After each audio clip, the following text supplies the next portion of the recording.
Hello guys, welcome to my channel. आज हम देखने वाले हैं कि kinds of bills of exchange क्या होता है। सो बेसिकली जो बिल्स ऑफ एक्सचेंज है उसके कितने टाइप्स होते हैं? 7 टाइप्स होते हैं।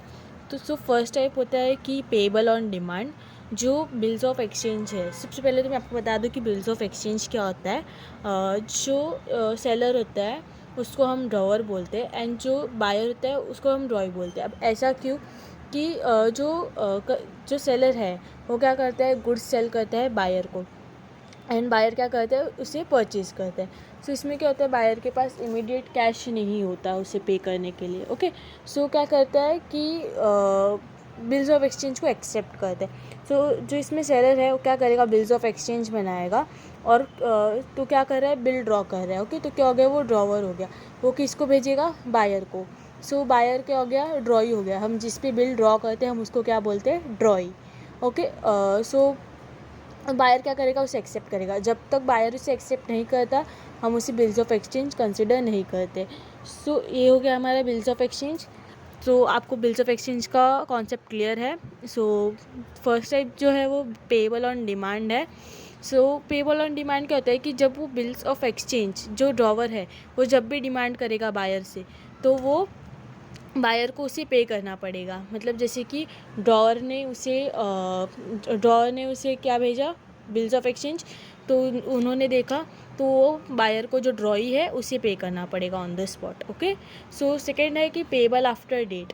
यानी कि बिल्स ऑफ एक्सचेंज में कैसे लिखा होगा कि ऑन डिमांड, मतलब on order, after payable 2 months after the date. मतलब कि फॉर द वैल्यू कंसिडर, जो 2 months के बाद उसे पे करना पड़ेगा। तो क्या लिखा है, पेएबल आफ्टर द डेट। फिर थर्ड है इनलैंड बिल। अब इनलैंड बिल में कैसे होता है कि यहाँ पे बेसिकली 3 लोग और एक आता है। मतलब यहाँ पे 2 जन थे, सेलर और बायर।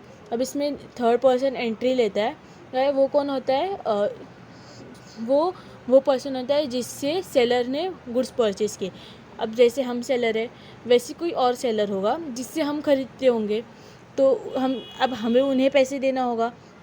तो हम क्या करेंगे, उससे बेटर कि जो बिल्स ऑफ एक्सचेंज हमने उससे लिया वही उन्हें दे देंगे, तो वो क्या हो जाएंगे, हमारे पे, जिससे हम खरीद रहे। तो फिर इसमें क्या होता है कि जिसे पैसे मिल रहे हैं, जिसको पैसा मिल रहा है वो कौन है, पे, और जो बिल ड्रॉ कर रहा है वो कौन है, ड्रॉवर। तो इसमें बेसिकली सिंपल सा कॉन्सेप्ट है, आपको याद रखना है कि जो पेई है, मतलब यानी कि जिसको पैसे मिल रहे हैं, और जो ड्रॉवर है जो बिल ड्रॉ कर रहा है, ये दोनों इंडिया के होने चाहिए। और जो पैसे देने वाला है वो कहीं का भी रहेगा तो भी चलेगा। सो हम अगर वो ड्रॉवर और पेई अगर इंडिया के है तो हम इसे क्या बोलते हैं, इनलैंड बिल। और अगर ड्रॉवर और पेई 2 अलग कंट्री के हैं तो हम उसे क्या बोलते हैं, फॉरेन बिल। इसमें कंफ्यूज नहीं होना है, सिर्फ ड्रॉवर और पेई को ध्यान रखते हुए करना है। फिर फोर्थ आता है एकोमोडेशन बिल। एकोमोडेशन बिल क्या होता है कि अगर जैसे कि मुझे पैसे चाहिए, अगर मैं बैंक से लोन लेती हूँ तो मुझे इंटरेस्ट पे करना पड़ेगा। बट एकोमोडेशन बिल बहुत ही चालाकी का काम होता है। यहाँ पे क्या करना होता है कि आप बाय या सेल कुछ नहीं कर रहे हो, फिर भी आप क्या कर रहे हो, किसी एज अ ड्रॉवर किसी पे बिल ड्रॉ कर रहे हो और वो एक्सेप्ट कर रहे हैं विदाउट एनी कंसिडरेशन। हम फिर वो बिल एक्सेप्ट करेगा तो हम क्या करेंगे, जाके बैंक से डिस्काउंट करा लेंगे और उनसे पैसे ले लेंगे। फिर जब वो ड्यू डेट आएगा तो मैं उसको पैसे दे दूँगी। तो इससे क्या होगा, हमारा इंटरेस्ट बचेगा और हम उस पैसे को यूटिलाइज़ तब तक कर सकते हैं अच्छे से। सो इसको हम एकोमोडेशन बिल बोलते हैं। फिर फिफ्थ आता है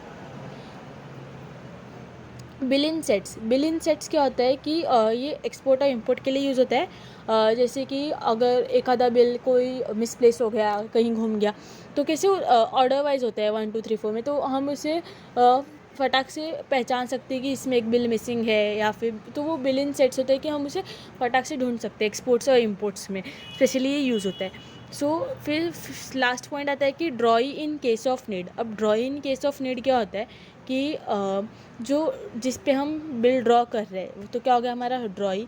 तो वो क्या बोलता है कि मैं कैसे मानूँ कि तू मुझे पैसे देगा, ठीक है। तो क्या बोलता है कि मुझे गारंटर चाहिए, अगर ड्रॉई तूने पैसे नहीं दिए तो मैं इससे पैसे वसूल करूँगा। तो ड्रॉई इन केस ऑफ नीड कि अगर ड्रॉई पैसे नहीं देगा तो उसके बदले ये पैसे देगा, क्या हो गया, ड्रॉई in case of need. So hope so आपको ये कॉन्सेप्ट बिल्स ऑफ एक्सचेंज के सारे क्लियर होंगे। अगर आपको पसंद आए तो वीडियो प्लीज़ लाइक कीजिए, शेयर कीजिए एंड कमेंट कीजिए। एंड आपको कोई भी चीज़ लगे कि कुछ गलत है या कुछ और थोड़ा इम्प्रूवमेंट चाहिए तो वो भी आप बिंदास कमेंट कर सकते हो।